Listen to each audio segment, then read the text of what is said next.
Good morning, good afternoon, and good evening to all of you who have joined us from wherever you are in the world.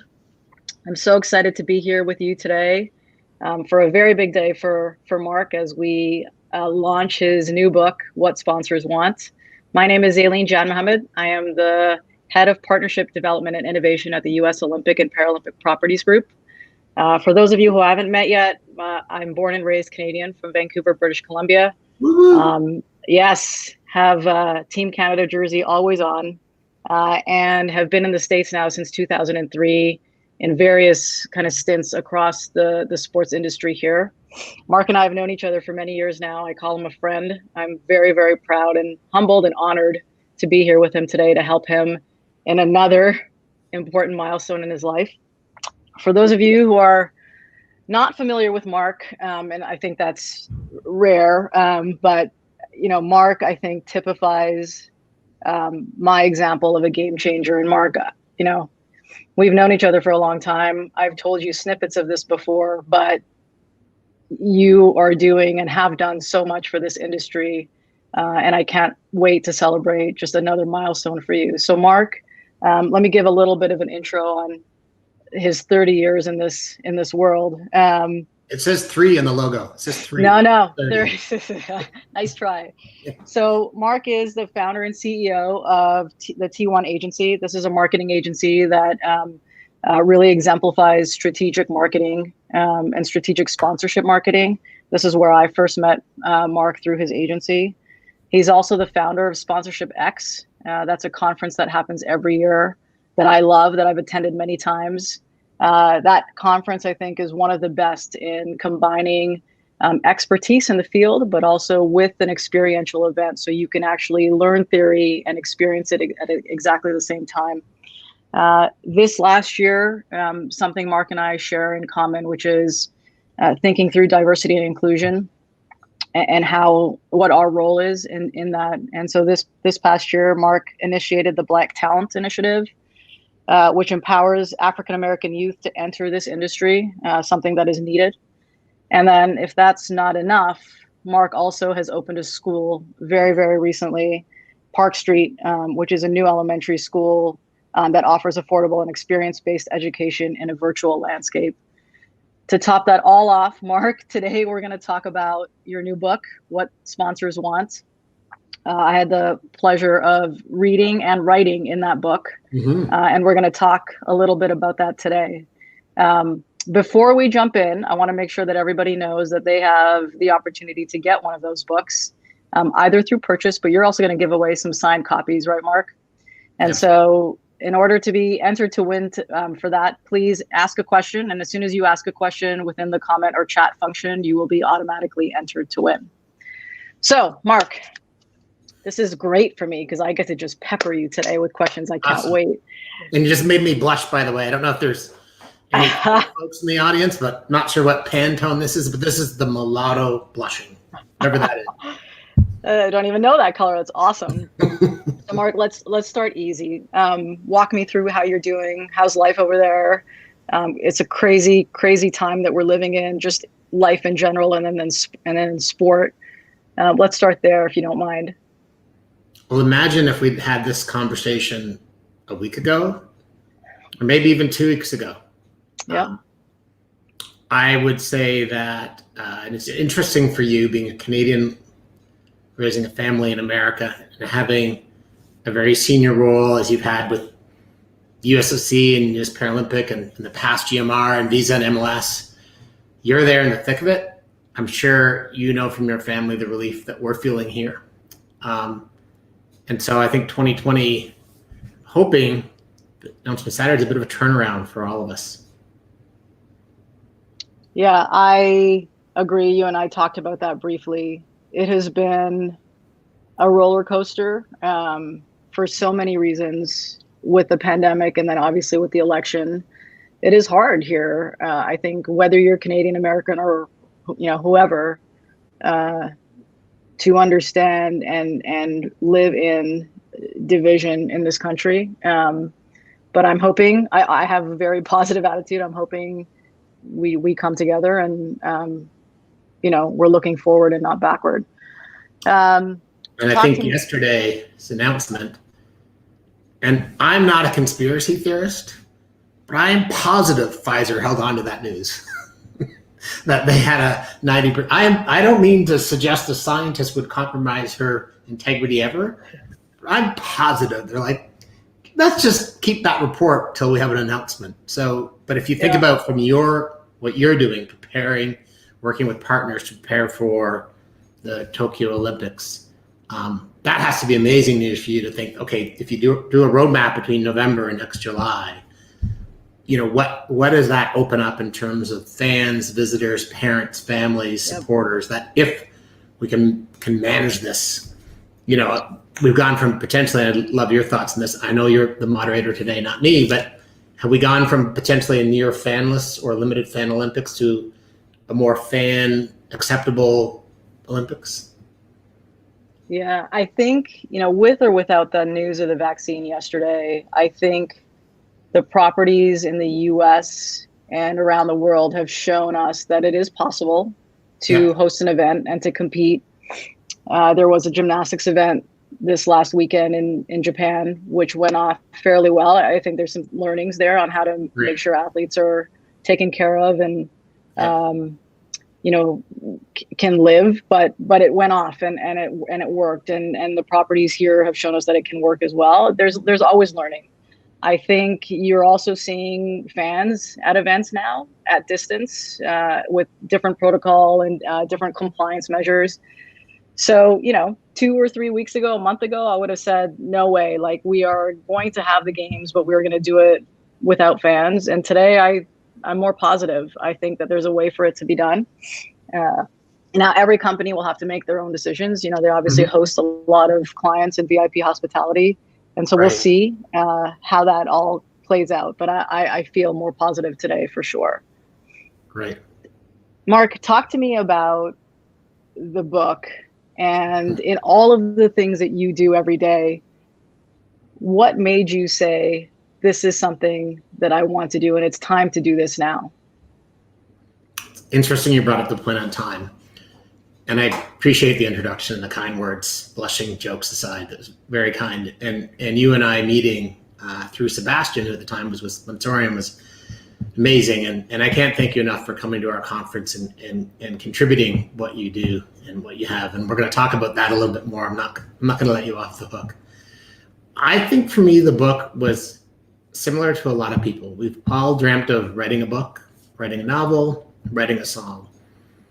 I would contend that I was probably a decade or two late, or perhaps more ambitious than if you look back at my life goals that I wrote when I was 25. I wanted to probably be published in my mid-30s.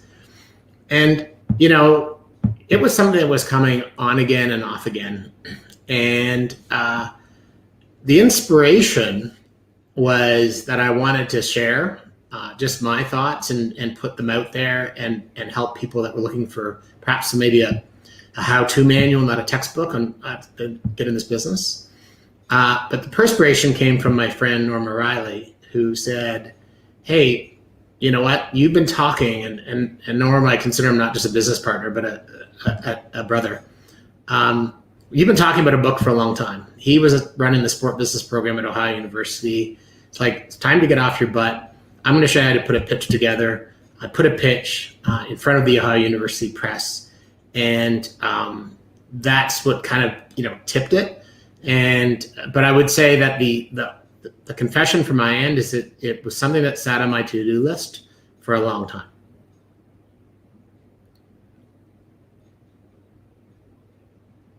I put you on mute there for a second, just in case I have two little ones that tend to make visits, so I have to make sure that we keep things really. As long as one of them buys a book, they're welcome. That's actually quite possible that would happen. Now you have to go back to the book, Mark. You have an interesting story. So it sat on your list for a little while. I think all of us can appreciate how that might happen as kind of life goes by. You have a story of your publishing and how that went. And I thought it was actually really interesting. I don't know if you mind sharing. Not at all. So, the first hurdle is making this pitch. And you and I pitch for a living, right? I mean, one of the things I remember most about your presentation at Sponsorship X with the NBA All-Star Game was you talked to people about how you sold sponsorship up the chain internally at Visa, which is, a point we often forget about, that just calling Eileen at Visa or Bob at State Farm isn't good enough. Who do they have to talk to? And so the first part was the pitch. So the pitch happened, and I was really excited with the feedback I got. It was, like this concept, wide open for it to not be a textbook. Felt that the personal passion was a good angle to bring to it.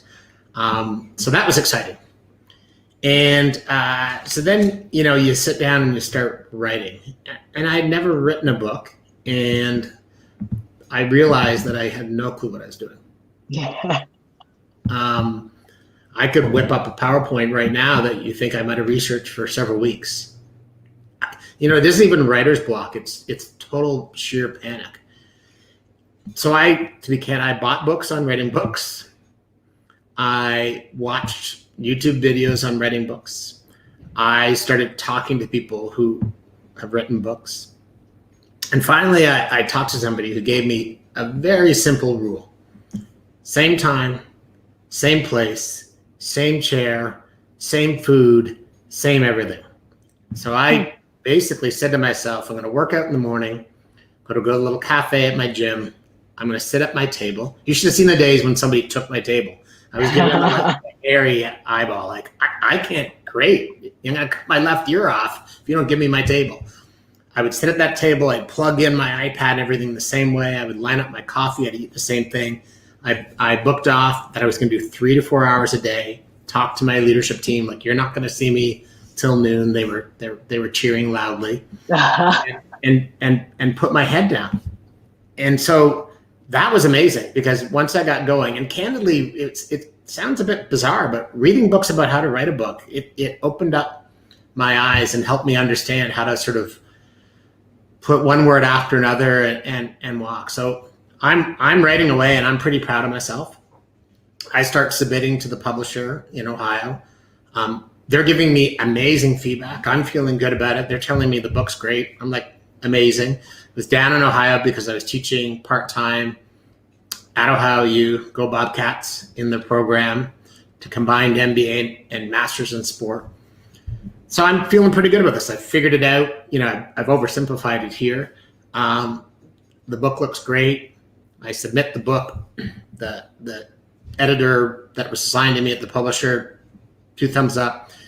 But now we've got to send it out for peer review. And what peer review means by University Press is that they pick industry people that are going to give it feedback. I don't know the last time you got really harsh feedback. Mm-hmm. Not personally, not like an emotional, but like that your entire presentation was crap. I got my ass handed to me. The feedback was, this book sucks. And one of the reviewers, it's ironic that you talked about me opening up an elementary school, because one of the reviewers literally suggested that I go back to, I can't remember the grade, where you learn the difference between it and it. It was, not only was I angry and devastated, but I was so confused, because the publishing team had said it was great. And then these peer reviewers were like, not only is the book crap, but the guy behind it, the person behind it, shouldn't be allowed to have a pen in their hands. So I was like, not happy. But it was the kick in the butt that I needed, because I sat back and I reread the book. I went, okay, I get it. Part of when I wrote the book, you're so worried about the fact that, and the book, quite frankly, is kind of an open book, no pun intended, but it has like our processes, and I know our competitors can read it, and it has like my personal biggest business failure in there, and it's not going to take a rocket scientist to figure out what company I'm talking about. And so you have all these, what did I say about my wife? Nothing bad, And so now I've been told book's crap, but it was the kick I needed. I was still a bit confused, so I rewrote the book, and that was great. I was very excited, rewrote the book, felt great about it, resubmitted it. And they came back and said no, that they want the book to become a textbook, because it was going to be part of a University Press series. So, long story short, but I'm not making it short. What's the expression for long stories made longer? I think it's called Mark Harrison disease. Yes. I then got into a fight. I wanted my content back. You have to remember, I wrote this book, I think it was 2017 when I finished up most of it. I mean, I think you wrote your section in 2017.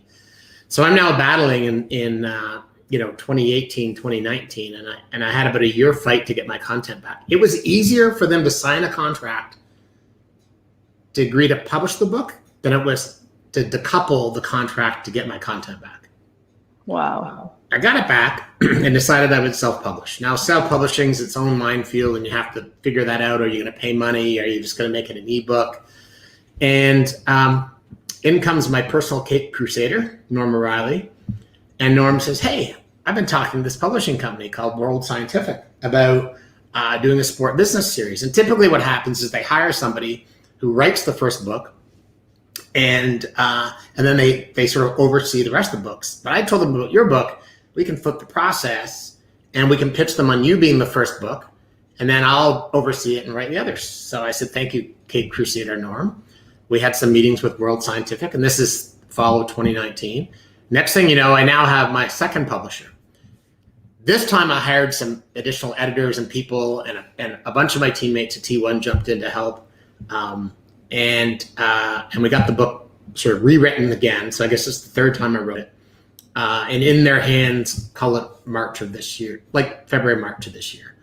So, it's really interesting. That feedback that I received, my wife likes to talk about HR being care and candor.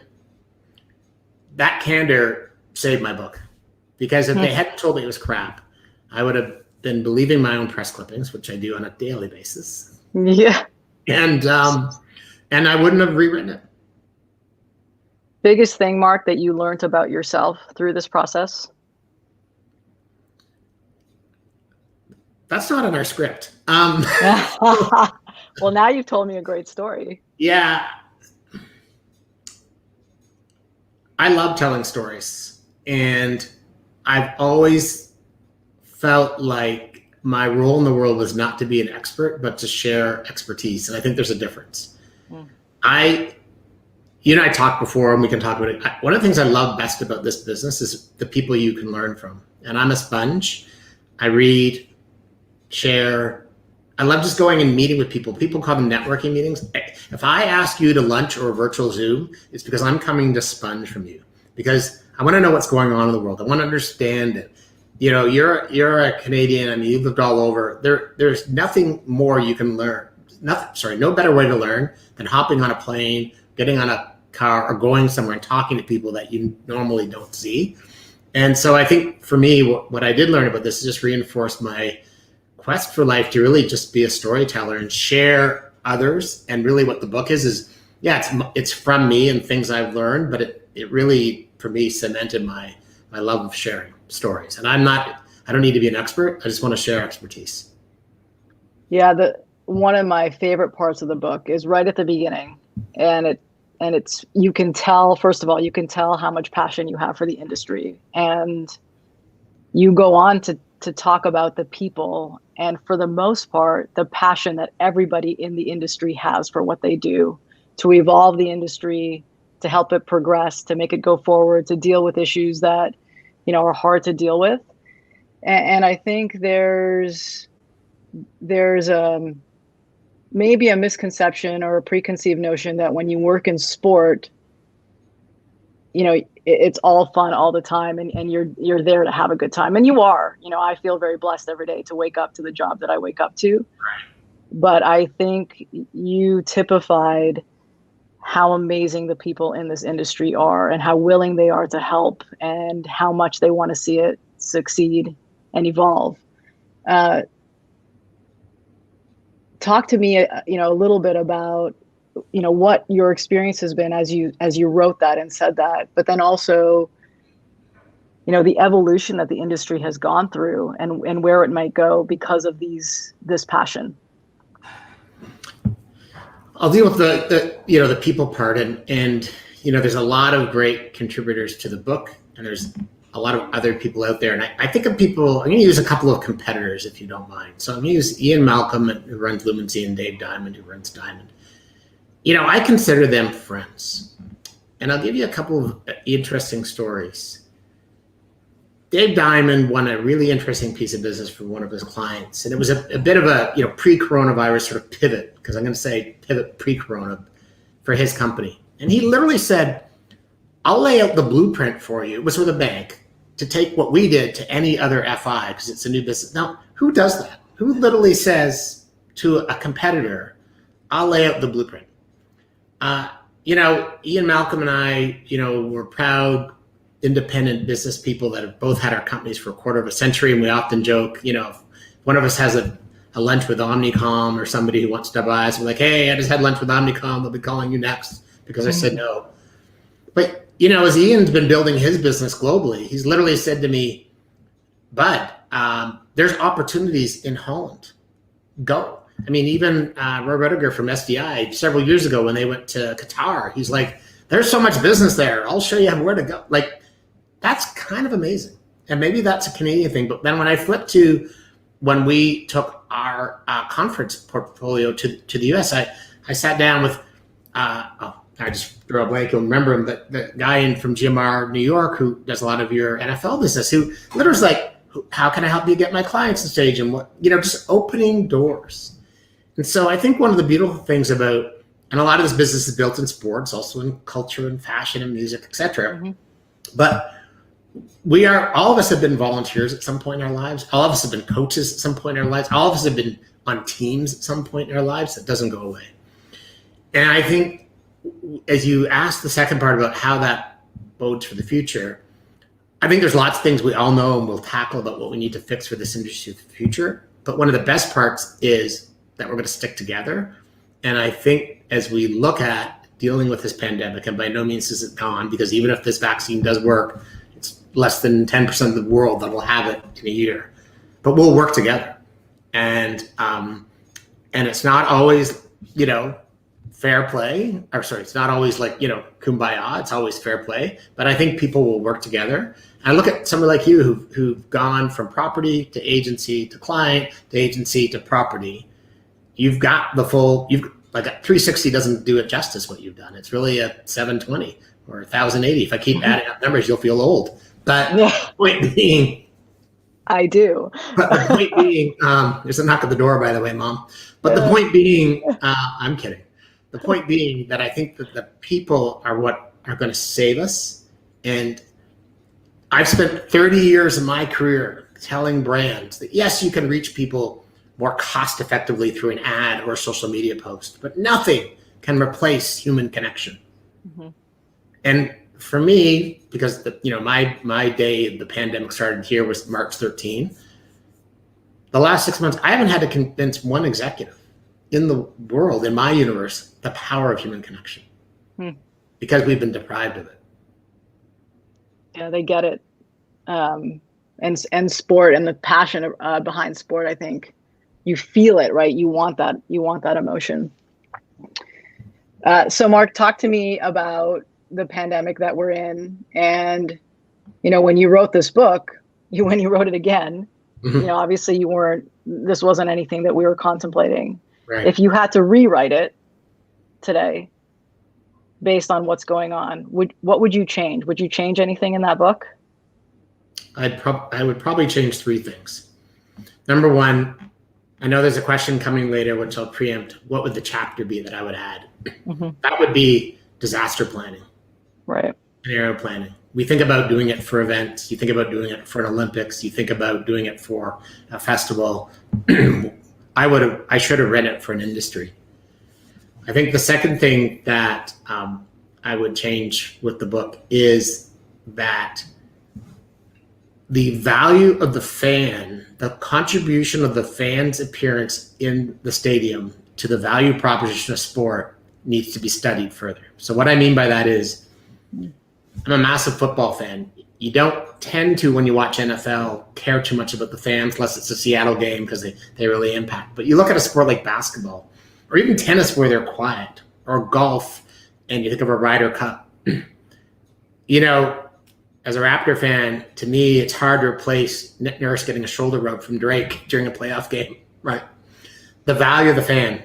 The third part, and the most important part, is you've been probably going through the same things that I have, which is since George Floyd's murder, I realized that my role as a leader needed to go beyond our industry, beyond coaching some high school football teams and, kicking clipboards around and emotionally scarring teenagers, beyond being, a volunteer for things that are important to me, such as mental health with CAMH here in Toronto, mentorship with Big Brothers, Big Sisters, but being a leader for my people. And, as a mixed race person who's adopted, like all of us, you have identity issues, but I identify as a Black Canadian, as an African Canadian. My name is a slave name. My mother, is a cousin of Dr. James Clausen, who helped desegregate Nashville. He marched with Dr. King. And I look at what they went through, and I look at my kids who are mixed race and what they might have to go through. And I've sat back and realized, I've leaned in and realized I need to use this platform, these whatever you believe in, whatever gifts I've been given, this opportunity to challenge the way things are. And I'm very focused on Black and Indigenous, because you and I were talking earlier about the election and Van Jones' piece on CNN. That's how you feel. Let me tell you a very old but relevant story. My first business meeting in the States was at an ad agency in Chicago.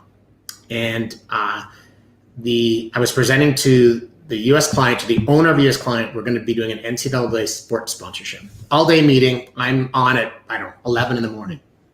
I don't want to embarrass the agency by mentioning their name, but I go to the back door, this long classic boardrooms where the clients are at the front, and creative director and strategists have to come up and they're presenting. It's like a factory of presentation. So I creep into the back door. I'm looking for a seat, and a young account person runs up to me without asking me anything. And I've got a nice suit on, circa Miami Vice, okay? And she looks at me, and you know what the first thing she said to me was?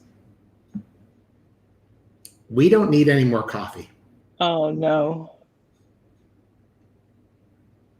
I said, "That's good, because I'm here to present to the CEO." And, you have those dinners with the agencies afterwards, you present to the client, you talk about the trenches. She sat right in front of me the whole dinner and just dug herself trying to apologize.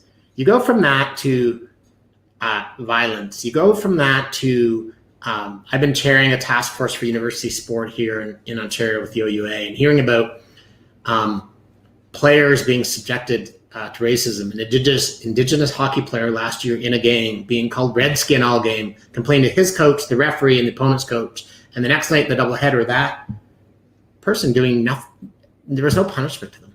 Mm-hmm. So I think if I could rewrite the book, I think I would talk about we are very blessed. In your pen, you hold the power to reach millions of people. The USOC, the US Paralympic Committee have power to reach millions of people. MLS has power to reach a million people. We have the power to influence economies, careers, brands, etc. And so I love all the Get Out the Vote campaigns, but I think everybody has to do this on an ongoing basis. I don't want to talk politics here, but at the end of the day, somebody said, if you support a racist, you are a racist. Mm-hmm. And so let's fight that, and let's do what we can. And that, I probably missed purpose in this book. So volume 2, purpose, I didn't probably miss it. I completely missed it. I talk about charity, etc., but I don't talk about purpose. This book needs to be infused with purpose going forward. Yeah, I mean, you brought up so many points there, Mark, that I want to dive into, and we will. What I want to flag just before I do, though, is that we will take Q&A.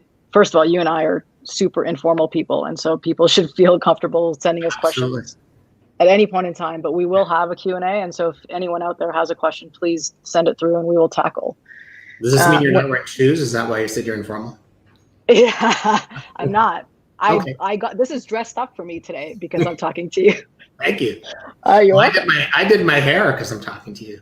I know. I have competitions internally with my team on who's wearing the most comfortable t-shirt on that particular day. So this is a big deal. Big deal Well, today. Eric, who's producing the show behind the scenes, he has a great jersey game. Every Zoom, he's got I love his jersey game. Oh boy. But yes, questions. Well, Happy to take them. yeah, we'll take them, and I think they'll float through here in a second. Mark, when you were talking, I was reflecting upon my own story of, getting into sport. I grew up, an Indian Canadian girl, very much, if you've watched the movie Bend It Like Beckham, very much like that girl. That movie resonated with me so much because I wanted to play sport, and that was what I was passionate about. And, my mom, who's probably going, don't tell the story. I think that was really, like, very culturally, it was not normal for a person like me to want to play as much as I wanted to play and then want to work. And so today, when I reflect back on my journey and my role, just like you do on your role and the power of what you have in your pen, my goals are to make it okay for Indian women to be in this industry, if they so choose to be. If this is something they're passionate about, I want to help them do that. Amazing. I also have 2 sons who are Indian American Canadian boys. And my job with them is to teach them that it is okay for mom to work, for an Indian mom to work, for a mom to work in sport, and it is just, my job is just important as their dad's job. And, that seems trivial at times, and maybe, people don't understand that it is still something you have to teach. We are still in a day where that is something you have to teach. And I take that role in my life very, very seriously. I have conversations with other women in this industry, and we pontificate, like, right.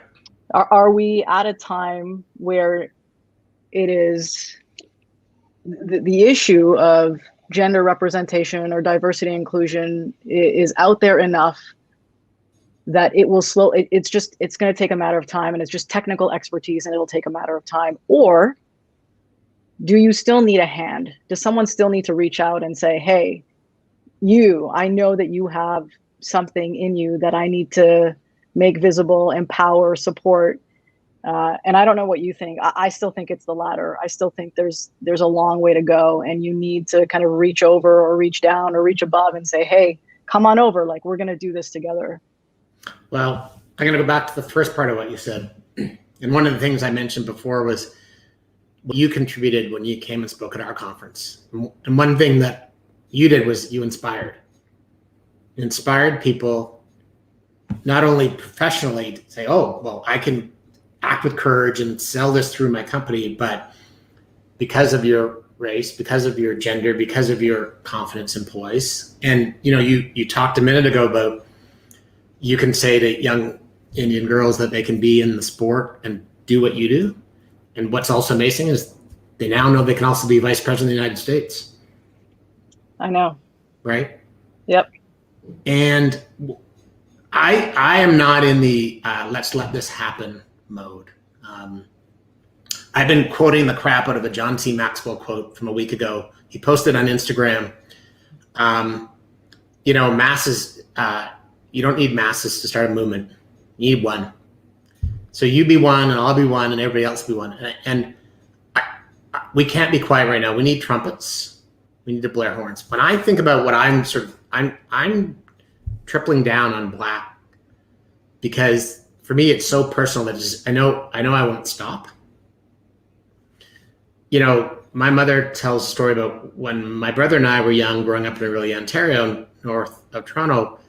That we were 6 and 5, and we went to go to try out for the local soccer team. And let's just say the soccer coach was new to Canada from the United Kingdom, and immediately looked at us and suggested that we wouldn't be good soccer players. Yeah. Now, I was confused because I was like, I'm one of the fastest runners in the school. But they only kind of shared that with me later. Now, I'm on court. I probably would have been a lousy soccer player, but that wasn't his fucking right to make that decision based on the fact that the two of us had big afros and brown skin. It was not his right. And going forward, I think what we have to do is pick our thing, because when I think about knocking down some walls, whether it be for Black people, I think it also helps when it comes to gender, sexual orientation, gender identity. I am embarrassed that we've never thought through. We have worked with the Canadian Paralympic Committee for probably a decade or longer. We've never actually sat down and thought about, is there a way for us to create a job here that is perfect for somebody potentially with a physical challenge or somebody with an intellectual disability? I think of a good friend of mine, Ed Casagrande, and their middle child has Downs, and she's an amazing human being, and they made that decision, you're told ahead of time. He changed his career. They moved out of Toronto. He got a job where he can volunteer and do things because it's so personal to him. But if he helps break down barriers for her, he's going to help break down barriers for you. And let's face it, we're all getting a little overcomplicated with this diversity thing and like counting how many Black people have been hired and how many this and that. But what about how many women are being hired? How about how many people that didn't go to university that are given a shot because of their skills? And so, it's kind of ironic we're having a book launch, because I'm going to make a bad pun about not judging a book by its cover. Yeah. But that's the thing we need to do. That for me is essential. So if I'm putting my efforts against Black, I want everybody to know that for me, I think it's a much broader tent. But to get something done, you've got to focus. Do you want to take this question from Matt Ackler? I don't know. Can people see it? It looks like it just got popped up there on the screen. Or is this just... Yeah. Well, let's read it. I'll read it out loud here. Okay. So it says, "Hi, Mark. Congrats on the book. For a question, has the pandemic changed what sponsors want? Or do they want the same thing, just the way to deliver it has changed?" Good question, Matt. And you feel free to jump in if you want to help answer these for me, because you're reading them in the same time I am. I think the most telling thing about the pandemic as it relates to sponsorship is it's separating the cream from the crap. And I think for those sponsor right holders that relied excessively on hosting and signage and non-emotional, non-consumer insight driven, basically brand advertising, they're being found out. And I think for those properties that understood the secret sauce, the magic of insights, understanding your consumer, understanding how to drive business, they are continuing to succeed. That's my point of view. And I think it's going to cause a reckoning. Yeah, I agree. I would add on to that. So all of that is accurate. I think the two things I would add would be, number one, I think very tactically, when a property and a brand now come together, that asset mix and the contract that represents that asset mix will change. Because the way that companies will think about termination and breach and what that includes today, I think we are going to see a very different contract type legal language that will come about. And so that will definitely be a change. I also think... Can I jump in on that for a second? Yeah. Please. How many times have you heard the comment, "Oh, a great relationship, if it's a great relationship, you don't need to refer to the contract"? All the time. It's one of those like cliches that's driving me bananas. I think contracts are going to go from being dead on paper to living contracts. I think contracts are become living beings. Yep. I totally agree. You just, what you've seen in this last few months, right, is these brands have a significant amount of resource tied up in sponsorships, whether that's rights fee, human resource, activation funds, all of those things. And so, as they continue to get the wrath of their CFOs or CEOs on how that investment is being justified over the last few months or moving forward, they're going to need some protection like that. I agree with that. I think, it'll be interesting to see this next wave of partnerships coming together and how that legal language is, accommodates for new things. I think the other thing that we're going to see, Mark, is just, and this is the exciting part for me, is, this, because of the description you just gave of how brands activate, we're going to see new categories and new types of brands that all of a sudden I think will be more or maybe even less interested in sponsorships because of the way activation is done. Right. And so I'm kind of, when COVID first hit, one of my first exercises at work was to look at the category landscape and say, okay, now you could look at this glass half empty, you can look at it glass half full. And so if you're looking at it glass half full, what else is out there that maybe we weren't even considering before? I think that's really interesting as well. Yeah. All right. Really good point. Jeff has a question here. When you did hit a writer's block, what was your go-to way to reset or get in the groove of writing?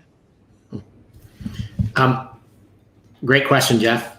And a couple of things. One is, I think it was Stephen King, might be wrong, who said the best writers are the best readers. I found that when I hit a block, I had a couple of books. Remember I mentioned that I'd read some books on how to write? One of them, I'm pretty sure, I'll have to go check it out, look it up, was called How I Write. So at times I would open it up and read that, or read the style guide. I was reading grammar books. It unlocks for me my imagination. So that was one. The second, I talked about that discipline. I would compare it to the discipline of running a marathon, right? You don't run the marathon the first day to train. You start with your base and you start getting your stamina built up, and then you start working on your speed work, and then taper. And so for me, just having that routine, and I'm a crazy routine guy. Like I do a to-do list and review it 7 days a week and have for well over a decade. That doesn't surprise me, by the way, at all. I have this bizarre habit of I write notes to myself and I review them 1 week back, 1 month back, 1 year back, every day of the week. So I actually was able to provide myself a little summary of what I'd done, and it helped do that. But really, if you're looking to write, read. Let me ask you a follow-up question. It must not be a dumb question, but I've never written a book, so be patient with me. When you watch a movie of a writer, and when they sit down at their typewriter or computer or whatever movie you're watching, and they'll sit there with a sheet of paper and say, all right, here we go. When you run a marathon, and this is a good analogy, right? Do you start at the beginning and then just keep going? Or do you sit back and have a framework, and potentially one day we'll write one section and the next day you'll write another section? It may not be in chronological order. Not a dumb question at all. I actually wrote the book out in just a verbal diarrhea sort of chapter, right? So I knew kind of the construct and flow I wanted. But when I make a speech, I always do one slide, which is an outline. And if I've got 30 minutes, I've got 30 slides. 42 minutes, 42 slides. 21 minutes, 21 slides. Very first thing I do is I type out 1 to 21, 1 to 30. And so I did that, and I created this sort of verbal diarrhea of the book. And then I went back and I sort of hacked in what the chapters would be. And then I sort of hijinksed my own speech writing. When I actually started writing the book, I literally was copying and pasting that verbal diarrhea. So now I'm going to do chapter 11. But I really, I really wanted to know where I was going with the book before I started. And I also, back to your point on running a marathon, the expression, it's easy to get in shape, but it's hard to stay in shape. Mm-hmm. I should actually own that t-shirt, except I live that every day. Yeah. It'd be like, it's easy to get in. What does that say down there? Shape. That is the hardest part. So back to the earlier question, that jolt of reading from other people. Yeah. I'll ask this question. Let's get to Adam's question, which I think is a little bit funny here because he's volunteering himself. But I want to ask you a follow-up. There's an inside joke because clearly when I tapped some people, Adam wasn't on the list. I picked up on that, so I'll ask you about that in a second. But so Adam, in his humor, says, "Congrats on the book, Mark. I'm available to be interviewed for part 2. What positives have emerged from the pandemic for the sponsorship industry?" Well, you and I talked a little bit about the glass half empty versus the glass half full, which I think, and I'm sure you would attest to this, that let's use e-commerce. It's a very easy one. Most my expert friends in the e-commerce world say that the pandemic has accelerated e-commerce by 5 to 10 years, just things like adoption, innovation, etc. I would ask you, because you work on the most valuable property in the world, that's probably created a whole new list of categories that we just might not have thought about before. So I'd say that would be one. I'll go back to my earlier point. I think for those that are doing well, those that have tackled this business well, this has just reinforced it for them. And then I think the third goes back to your question about the book. I believe that purpose is here to stay. And I think purpose integrated into sponsorship is an unbeatable combination. And I think it's here to stay. And I think it is here to stay for a whole bunch of reasons, because marketing and eyeballs and all of it is so automated and tech, and just, you and I are talking, and I'm pretty sure that I'm going to get fed an Instagram feed this afternoon for a t-shirt that says it's harder to stay in shape than get in shape, because I know that Siri's listening to us. But that doesn't take me emotionally there. So what are your thoughts on how the... Yeah, so we talked a little bit about categories, and we definitely went through that exercise. I think we are going to see brands that we have never seen before start to carve out categories that we just never calculated before. And I have this whole theory that I don't even know if it'll come true. Before the pandemic, Mark, I would have told you that because of the shift in how tech companies are kind of coming into sponsorship, that this whole idea of exclusivity around categories, I was starting to question, because a lot of these technology companies do the same thing. There's a ton of overlap.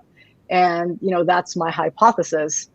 Whether or not that comes true, we'll see. But, I think this will further fragment what we see from a category perspective, which is a positive. It'll be hard to navigate through, but it is a positive. I think, I agree with what you said around purpose. I think that those brands, people have been through so much this year. It is, been a roller coaster of emotions.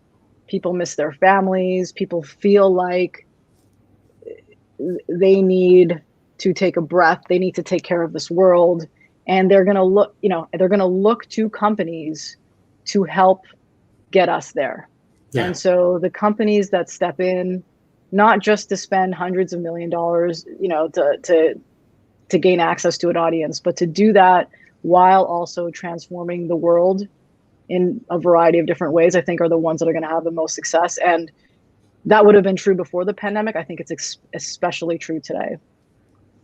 And just quickly on your comment about categories. Yep. Now I've forgotten his name, but Ted Leonis' son who runs the esports and business in Washington. He spoke at CES in January, and he talked about category exclusivity makes no sense. You've got tech companies who compete and collaborate all the time. You need to sell them their bundle, their place. And I think your hypothesis is just going to be accelerated. Yeah, I think so. I think at the end of the day, all these companies want to be able to tell a story about a use case that they solved. Right. And they know that, solving a use case is likely going to be 2, 3, 5 companies coming together to do something pretty amazing. And I think we'll get there. It's going to take some time, but I think we'll get there. You and I are writing a chapter on use cases in my next book. All right, I'm in. Great. Don't tell Adam though. Ask him. Adam who? You know what Adam's problem is? He won a city championship playing high school football. He ran the ball down to the 2-yard line, and his coach put in another kid who was wearing a tracksuit under his uniform to get the touchdown in the championship game. And Adam's never gotten over this. I don't know who this coach is, but just telling you a story. Wow. Adam, I don't know who you are, but please let's connect afterwards so we can find a good story about Mark. Let's tackle this one from Maxine. So Maxine says, such a great conversation, and yes, great hair. She's looking at a different live stream right now, I think. Question regarding purpose. What would be the key story to help influence others as they build a purpose-led strategy versus a property-led strategy? Great question. I would have said before last week 3 things. Look at how consumers are responding to the needs for food, right? Food insecurity, mental health, and around race. Consumers, brands, companies are all jumping in there. That's what I would have said 2 weeks ago. I today, I would say, especially in America, look at the example of the right to vote. Regardless of what side of the fence you're on about this election, the most amazing part is we claim to live in democracies, but a democracy is not a democracy unless people vote. And I hope that continues. But my overall answer, most important answer is look at Gen Z. Gen Z is changing this world in a way that I think is going to exceed what boomers and X and millennials have done. And look at how frightened one politician was around TikTok, because look at the power of that. And look at when they decide that, hey, we're gonna go on your little website which sells your little branded political souvenirs, and we're gonna fake you into thinking we're loading product and screw up your back end, and we're gonna tell stories, and we're gonna, look to Gen Z. Look to the way they act, the way they think. They're entrepreneurial. They want loyalty. They want more out of life. They are not going to sit back and have the world put its footprint on them. They're going to put their footprint on the world. And so I would say, and you wrote about this in the book about consumer insights, that I would say the number one place I'd look at for purpose-led, I look at the initiatives I'm on. I've been meeting with people that are, Gen Z or young millennials. The passion, the power, the optimism, they don't see things the way I did, which was, there's a big company and maybe you get a job or you get lucky like I did and opened a little agency. They believe that they can be the next Black Indian female president of the United States. Yeah. I'm changing my name in 2024, by the way, to Harris. Okay. Because when she's number 27, now I'm like, you relate? I'm like, maybe. I'm checking out 23andMe. Yeah. Might be. Gotta play that card. I'm playing that card. That's smart. I think the Gen Z piece is obviously very valid. It's the audience that we at LA28 look at a lot because, I watch the games because I've been a fan. My parents used to watch the games, and that's why I do. But my kids, who are going to be, in the age range of the fans who watch those games, they're going to take in, consume, care about things that are very different. They will not follow just to follow. And so, any strategy, purpose-driven or otherwise, needs to definitely contemplate that audience. Right. The other thing that I would say in response to that question is I don't think that purpose-driven activation or a strategic framework needs to be either or, property-led or brand-led, right? If done well, those two things should happen together and they should be co-created. And, brand and property are coming together because they see halo in each other, and there's an audience that one is looking at to kind of, gain insight into, to engage with. And so, rather than thinking of these things as mutually exclusive, the best ones that will come together, the best ones that will work will be the ones that come together, where you say, hey, I see your audience. I see how passionate they are. Right. I see how you're trying to engage them. I see what you're going to do with your logo activation strategy, social media whatever that ends up being. And I think that we have a goal to do this. Let's see how we can bring those things together. Okay, I know we're getting close. So I think let's take Tim's question, Mark, and then we'll see if we get another one here before we have to end. So Tim says, do brands that have not experienced a decline in revenue but have halted experiential have a huge stockpile of marketing dollars that will be unleashed when COVID recedes? Man, I really hope so. Yeah, don't we all? But I think we need to talk to the CFOs. Yeah. I mean, I've been attending a few advertising conferences in the States, virtually, of course.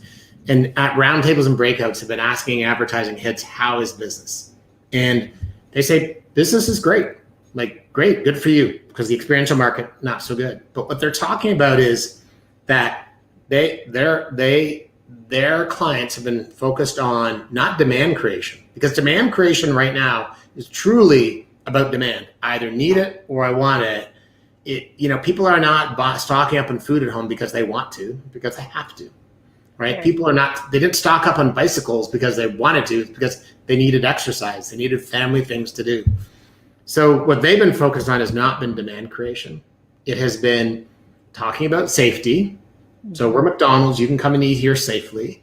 It has been about employee engagement, and it's been about ESG in the States, CSR in Canada. Mm-hmm. I appreciate where Tim's question's coming from. I expect that there's going to be excitement, but we have to remember the companies that are doing well have had increased costs. They've had increased logistics costs, supply chain, all those fundamentals. So yes, for you and I, we hope it'll be unlocked, but I think we also have to understand. And then here's the scary thing. I talked to somebody who's a CMO at a company who said, oh my gosh, our business is doing amazing. It's horrible. I said, why? Because the CFO at our company is saying, well, we're not advertising and our sales are through the roof. So why do we need what you do? Yep. I mean, that's what I was going to say, in that, we have heard that there's two scenarios, right, that we're experiencing right now. The first is your company's not doing well. And in that case, it's actually, there's no conversation to be had at this point in time. And that's understandable. The other scenario is that the company's either doing fine, status quo, or better. And in both of those scenarios, I think, lack of understanding of what the future may hold from a macroeconomic perspective. Right. I think that's a big question mark. Signing up to hundreds of millions, multi-million-dollar deals for long-term periods, those two things don't jive. Right. And then, if you are doing well, many executives feel like, a sponsorship investment is, not necessarily necessary, right? You can kind of do away with it. And so the justification required now, it actually is increased than it was before. There's not just dollars that are ready to be spent. Okay. I think you passed. I had a lot of fun. For those of you who don't know, Mark and I actually talk like this all the time, but just people don't listen to us talk like this all the time. It's so exciting. There's 300 people out there forced to listen to us right now. But thank you. I know. You get an A++.